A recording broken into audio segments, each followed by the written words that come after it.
Rosa und Juan, die reden mit einer Eselin und vertelde.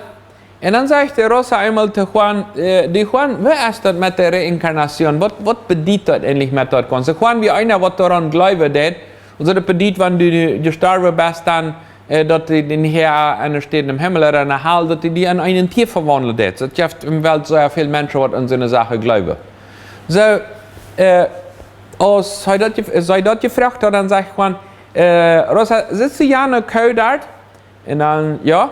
Na, dort zum Beispiel kann die eine Tante sein, dann, was gestorben ist.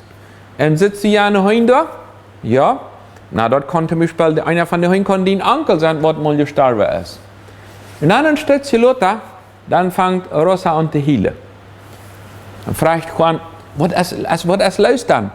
Na, ich denke mal, wenn das dort ist, dass du dort sagst, dass dort Jan kann meine Tante sein und dort kann mein Onkel sein, dann denke ich mir, dann dort kann die eine Ma sein, wo wir abreden können. Also diese Eselin. Das wird ja dem Juan nicht so sehr passen, dass ich diesen Vergleich ist dort. Manche wollen dort für andere Hand ist dort, aber bleiben daran. Und das Gespräch dort hier nicht so sehr friedlich ab, wenn es jeder versucht, dem anderen seine Verwandten nennen. Manche haben mit dem Partner große Probleme, wenn sie immer die Verwandten nennen. Ja, du mit deiner Familie da, du kommst von den Hängernummern. Bei mir ist das ein bisschen besser, so, aber du mit deinen Hängernummern, du mit deiner Familie. Und wo reagierst du, wenn eins was mit Familie angehört? Und übrigens, in dem Bereich, aus der Familie, manche sind bereit, meinen Partner zu befreien, aber denke doch nicht, naja, der hat eine Ma, der hat ein Paar, manchmal Brüder, eine Schwester, ein Onkel, eine Tante, und der hat sich nicht mit dir befreit, aber das kommt mit das ganze Pack.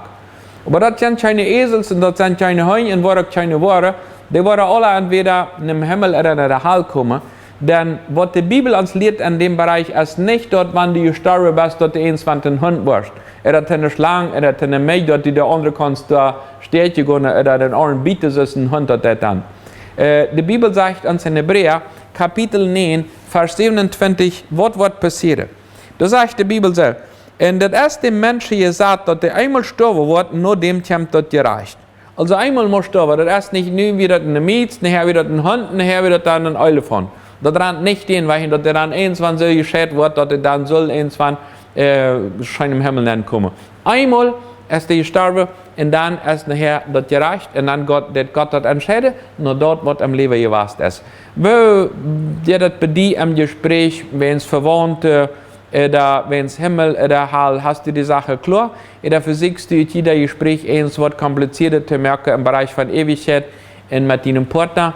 Wenn das so ist, fangen ein neues Leben an und versucht friedlich mit dem nächsten Amt zu gehen, dass du auf dem Weg im Himmel bist. Menschen, die Gott sieht, sind friedliche Menschen und versucht auch